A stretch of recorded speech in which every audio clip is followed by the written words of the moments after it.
Hey guys, and welcome to the Hobby News. All right, day 5, Warhammer Fest. Let's go. So yeah, we can see some pretty cool stuff here. This is 40k day, as we can see, and yeah, some pretty interesting stuff. I mean, I think we all know this was coming, but yeah, it's yeah, pretty cool, and something I think new maybe, or at least the way that they're releasing some of this is new, I think. So we'll take a look at that because I've never seen them do that before, but unless, you know, they have before, I just don't know. But yeah, let's get into this and have a look because it's pretty interesting. Here we go. So we'll come down here, go past all that stuff. And here, so we've got the Beast Snaggas Orks, the army set. So this looks like this is coming soon as part of the Ork release. So it's actually coming early, so before the main Ork Codex and like army book drops and all that kind of stuff. But one interesting thing is that it says that, so if we, I'll just take you down here before we have a look at these models, which are all really awesome. Down here, we see that it talks about, in addition to all these models that are perfect for starting Beast War of your own, the new army box offers a chance to get your hands on the full Ork Codex early. The standalone book's release is arriving a short time later. You know, when the Vanguard approaches, the rest of the war isn't far behind. So I don't know if they've ever done that before. So you're going to be able to get, obviously this is like a limited edition kind of looking one with the Beast Snaggas on the front, but I don't think they've ever released a codex, like an early bird way to get the codex before the main releases. So that's kind of interesting. So it looks like they're setting up some kind of a new process for this so that I guess they sell more of these limited books, right? So yeah, I don't know what that's going to do in terms of price point for that army box, but most likely it'll be more. So, you know, yeah, I don't know, and I don't know whether they're going to give a kind of discount or not, like they normally do with those big boxes. But if it's got the army book in it, it's probably not going to be as good a value, especially if it's this limited edition version. So yeah, that's kind of interesting. We'll wait and see whether it's like good or bad or whatever. But you know, on the other side of the coin, just putting cost aside, that is pretty nice. If you're into Orks and you want to get it early, I can see that's going to, you know, incentivize people to want to buy that box. Even if you're not doing the Beast Snaggas, if you're an Ork player, you can definitely convert everything that's inside of there. So and use it for other purposes. So it's not like it's one of those few boxes that's kind of pretty user friendly for the army. So it doesn't matter so much, you know what I mean? So you probably would buy it if you're an Ork player, just because of, yeah, the number of conversion possibilities are endless. So that's kind of interesting that they're doing this. So we'll wait and see how it goes, but yeah, really interesting. So let's quickly whiz up to the top here before we have a good look at that, and we'll just come back to here. So we've got 26 miniatures in the box. Seems pretty good, and if we come down here, we get to see what it looks like. So yeah, so we've got, yeah, so we've already seen a few of these squeak-hod boys, and here's now the whole mob. So, yeah, they're all great, right? Like, Orks are Orks. It's kind of hard to improve on this design. Like, where they've got them to is kind of where they are. Like, the only kind of way to improve the designs are kind of these unique characters and, you know, slightly variants on the base Ork. But the base Ork has this very particular kind of anatomical shape, and yeah, unless they change the very nature, the physiology of how these things look, it's very hard for them to do, like, I guess, better sculpts. They just do kind of different sculpts, right? Or like, you know, more unique little pieces and armor pieces and all that kind of stuff. Yeah, it's very hard for them to really get like a new, better kind of sculpted Ork, really. Just in terms of the base anatomy, you know, all they're able to do really is give you more choices for conversion and more choices, which is great. That's still an awesome thing. But I think where they really shine is more unique, characterful Orks that are different from the rest. So either your knobs or your these special characters and stuff, they seem to be where the most advancement is for design, and we've seen that already in a couple of things from during the week, and now we're seeing it again. And this is a great idea right here. This is really cool. So yeah, we've got some riders here, these crazy hogs, these you know, pig riders or whatever they are. yeah, pretty cool idea. Oh, and some of them only have 2 legs. So most of them I thought would have the 4 legs, but we've got some with 4 and some with 2. So that's interesting. And I love this little guy. We'll see this a bit further on, but yeah, this is all great. Like, I love the idea of all that stuff. Orcs are just a fun army to put together and play with, and yeah, they've always been good. So yeah, I can see that Games Workshop has always loved this idea, this sort of rowdy mob, basically English soccer fan kind of thing. And I very much doubt they'll ever go away from that because, the target audience for Games Workshop product for new people coming in is a younger audience. So something like having a whole army that's like this is pretty important for their business. You know what I mean? And rightly so. If you're doing this kind of thing, that's the new blood, right? And having this type of stuff just appeals to a young person. I know when I was a kid, I loved Orks. I loved all that stuff. That was great. Still do, like they're still awesome. But it seems to captivate a certain type of thing inside of you that is, that child in you. These little squigs are just hilarious. And if you look at AOS and that kind of stuff, they're all beautiful. Like, they're fun to paint, fun to play with, all that stuff. So yeah, I very much doubt Games Workshop would ever change that and make them more serious or more, sort of more horrific or whatever, because it just would you wouldn't get that mass appeal, for them, and just the flexibility of conversion and so on. That it just makes them a really unique army out of all the armies, no matter how monopose they get, no matter how whatever they get, because of the rough and ready nature of them, hacking them up, having the models up. It's just orky. You can leave a big mold line there, you can leave gaps, you can do whatever you like, and you paint it with some rust or some whatever else, and it just looks like an orc. So that's a really beautiful thing, and it should always be in the hobby, because that's a great gateway for people who just want to be free to enjoy however they want to make, and it's part of their lore that they do that, which is another great thing about them. That doesn't exist really in any of the other races. So that it is a unique thing and different from basically every other conception of orcs that's out there. Their version is kind of a unique thing. So anyway, I'll stop the ranting about that. We'll move on. So we come down to some of the knob models and the boss models. So I think this guy's just a knob. I think not a big boss. He's too puny and too pale to be a big boss. But no, he's still up there. He's getting there. He's got his little reptilian cloak on, and he's pinned it into his body, which is a very orky thing to do. And we've got like some pretty cool bionics here. This is really interesting. I do think that this is a good addition to Savage Orks, giving them technology, but in a way that's kind of in sympathy with what they do. I think really works, because in the past they've been almost indistinguishable from fantasy versions of Savage Orks. They're basically the same thing. There's no real but I like that they're still utilizing technology, but just in a slightly different way to your standard orcs. They're kind of, yeah, it's got a different feel to it than your standard orc stuff, which is nice. It's very hard to get that, because it just makes them more interesting. Like a Savage Orc is cool and everything, but do that over 60, 80 models.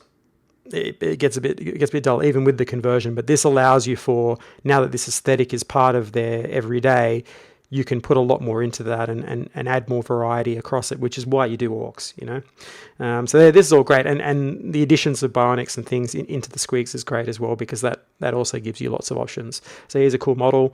Then we've got this, which I think is great. I love all this wacky hair and all that kind of stuff. This Run Herder character, which looks like it's a HQ choice. So it says it's a leader, so maybe it's a pretty wide base, so it could be a HQ model, or at least an elite, one of the supporting characters maybe.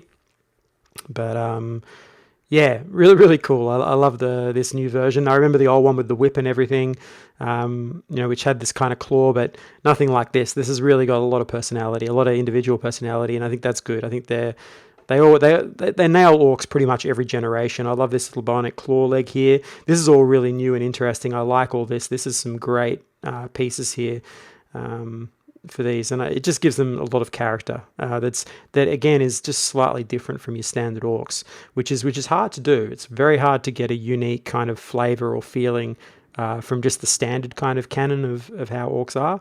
So that's awesome that they're managing to do that and push it in a slightly different direction. which should please a lot of people. So that's awesome. And then we have, this little guy. So this is great. So far, I've loved all these little Grotz and Gretchen characters that they've done. This is another great addition. You know, they got the guy with the wheelie leg, and then you got this guy. Plenty of possibilities here. I'm just seeing tons of possibilities for Speed Freak armies. You know, this kind of stuff is perfect for Speed Freaks.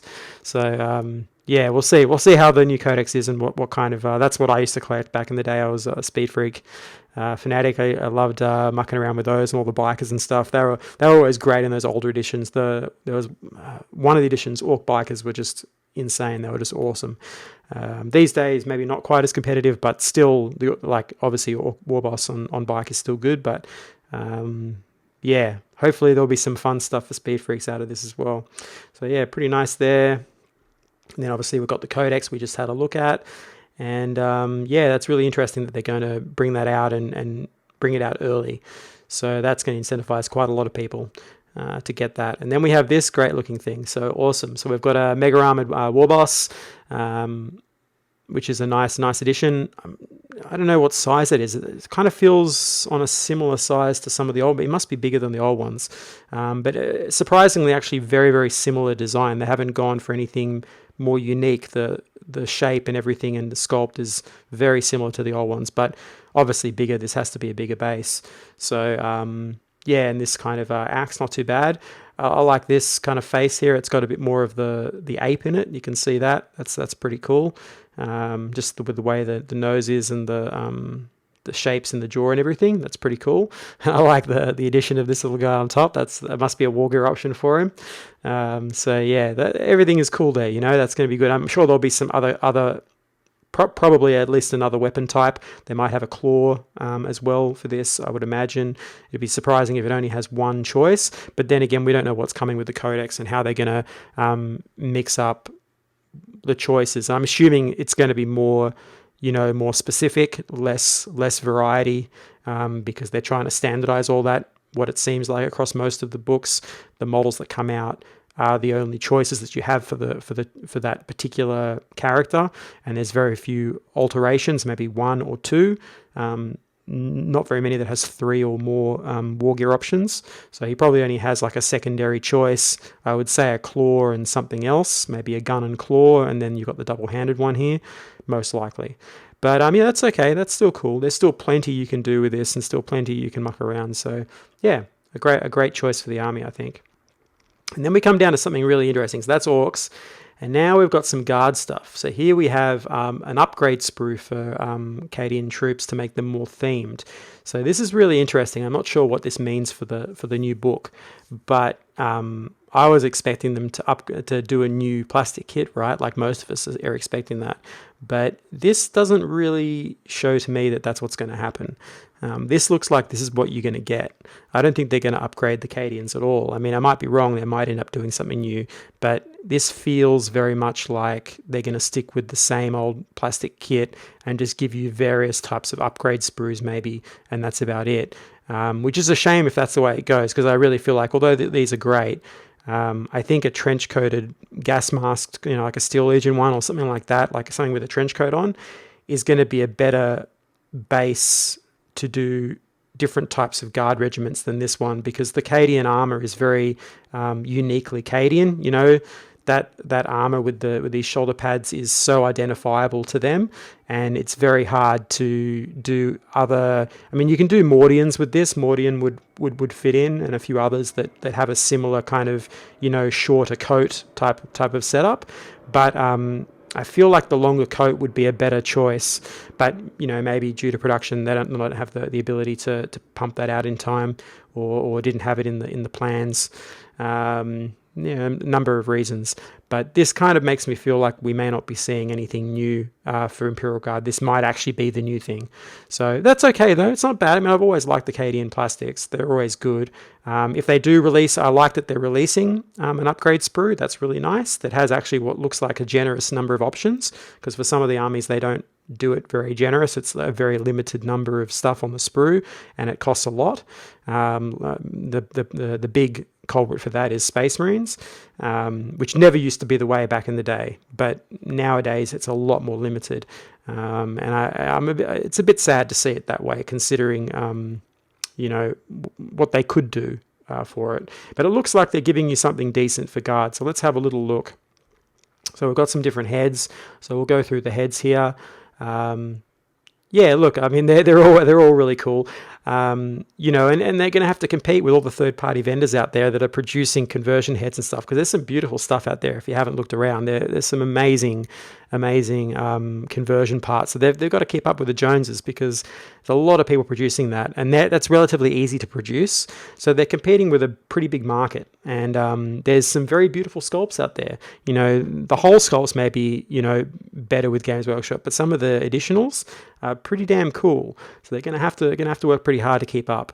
But this is a good way of saying, hey, we know this exists, and here's some cool stuff that's a bit more generous in number, and I hope you like it, kind of thing. So I like all the little things they've got here. Let's have a look. So we've got, the sort of helmeted ones. We've got some helmetless ones with the mohawks and stuff. You got the little goggles on. It's all cool. Got some little bionics, some more sort of almost Cadian looking type ones there with the bandana. Even that's a female head there. That's really good, because we know that guard is we have both male and females, fighting alongside each other. It's not just all men. So it's nice to see some. I'm pretty sure that's a female face there, isn't it? No, I might be wrong, but it looks kind of like a female face. Even a full gas mask one there, which is nice. And then we've got some different ones for the sergeant. Interesting faces there. Not too bad. Not like super flavorful ones, but definitely nice to get some variety. And it's good that they're at least putting that out. So we'll come down here, we'll have a look at what you get on the actual sprue. So that's pretty cool, right? You're getting like a decent number of heads. The real question will be how much this costs. But, at least it's more than like, a single tiny sprue like you get with Space Marines. This is like two little single tiny sprues with barely anything on it. This at least gives you like quite a variety of choices, and there's some nice ones in here. I still think they could have pushed it further and really given you some more of the I guess I'd like to, well, I suppose Cadian isn't like that, but I'd like to see a conversion kit that shows more like maybe guard regiments that come from more of like Hive City upbringings and stuff like that. So you see much more sort of gang scarifications and bionic bits and pieces. There are on some, but like some real like, I guess more Necromundian type variants in some of these. That'd be really, really cool. But I realize this is Cadian, so you can't really have that. But that would be a fun change there. But I guess you don't really need that. There's plenty of Necromunda heads you can just swap into guard bodies. But still cool. It's really nice to see this. And we'll come down here and we'll have a look. Yeah, and we've got like a lot of different varieties here. So we're getting Melter. It says there's also a sniper rifle. I guess this is the sniper rifle then. Okay, so that must be. It's hard to tell how long that is, but that must be a long barrel on it. So that's cool with the scope. That's all great. I think this kind of stuff is really needed to help, especially for this type of stuff is really good for like large, horde armies and stuff like that, where you need your choices and you have a lot more choices in the units, and you just need more. That's really good. And one interesting I noticed here, see all these little wavy lines here? These must have been painted in production before they'd actually done the run, because that looks like 3D prints. So when they're first I guess designing these parts, and they're checking them for faults and showing them around the studio and so on before they finalize them, before they agree, they'll 3D print a prototype. And I think these are the prototypes. Can you see that? How there's all the print lines in them. So that's interesting. I don't think that's from plastic. That looks very much like, especially this wavy line here. That feels very much like 3D printed parts. But anyway, I could be wrong. But that's interesting. Just something as a side note from a designer. That's an interesting thing. But so that's all really good. And then we've got something down here. So we know what's coming next now, right? If we have a look here, we've got Grey Knights being called out. This could either be, so definitely Grey Knights for sure, but the thing that they're facing against, which is what this is talking about, so it says here, two powerful psychic forces. I mean, that's got to be Tzeentch, right? It's got to be like a new Tzeentch book, the Thousand Suns with Grey Knights. That would be perfect, right? Demons versus Grey Knights. It's got to be something like that, right? Either that or possibly, I guess, maybe just Demon Codex on its own, like the normal Demon Codex as opposed to, the other Chaos ones. So it could be that. It's hard to say, but it's got to be something demonic, right? That's what Grey Knights are against. So either standard Chaos, but psychic. It's got to be a Thousand Suns. So that's probably what it is. But we'll wait and see. I can't click on this because YouTube. But you definitely should go along and have a look at these. I haven't clicked on it yet, so I like to keep these fresh. I don't like to pre-read too much. I just like to come into this with fresh eyes, just as you are watching it, so we can experience it together. But yeah, look, that's great. I can't wait. I always love Grey Knights. I'll definitely be painting some up. I love all that Inquisition stuff, so it'd be really fun to see what they do. I really hope they flesh out more Inquisitors and more sort of agents of the Imperium that you can put in your armies, because that's always the fun thing. Assassins are cool. I love all that stuff, and so having more of those around is always great, and it just mixes up the meta, right? So those sort of things can just change the way you play, and I think that's a really good thing. So it just breaks up the monotony of sort of the way Marine armies generally play. You just get that little bit of difference in there, and also it helps guard armies out as well. Guard really benefit from that kind of stuff. So yeah, all pretty good. I think that's it. Yep, that's it. So yeah, some really exciting stuff coming for 40k. I'm happy they're doing this, but it does kind of, to me, feel like we may not be seeing a new plastic kit if they're releasing something like this, and especially how robust it is, how many different heads you're getting, and how many different things. We might just see a bunch of upgrade kits possibly, but they're not showing those. So this could be the only thing you're getting, apart from maybe a few other bits and pieces. But yeah, it's hard to say. It's hard to say whether we're seeing anything really new, because you think they would show it now, right? If they were going to do something like that, and considering how close the Guard Codex is coming, you think they would have already shown it by now. So yeah, I don't know. That's a possibility. But anyway, it's okay. I'm cool with that. There's those new Delark Gangers, which I think would make great guard models. So there's some alternative choices you could choose if you want to do a guard army that's different. But yeah, let's leave it on the War Boss. Oh no, we've got to go to these Snaggers, because that's pretty cool. Yeah, so all in all, I think it's been a great day. Now, the next day, which if you're in the other side of the world, you're probably already experiencing, but for me, it'll be tomorrow. Everyone on this side of the world, but that'll be the big reveal on Saturday, for the Southern Hemisphere. And I'd imagine it's going to be AOS 3, but we'll wait and see. So yeah, that should be a fun day. I think that's the next one, right? Because we're on day 5. So yeah, should be the big reveal for tomorrow, if I'm not mistaken. Which yeah, we'll wait and see what it is, but it's probably going to be something like pretty juicy. So otherwise, yeah, I'll leave you there. Please hit that subscribe button, notify button if you've liked this. And yeah, I guess I'll see you tomorrow for more. Catch you later.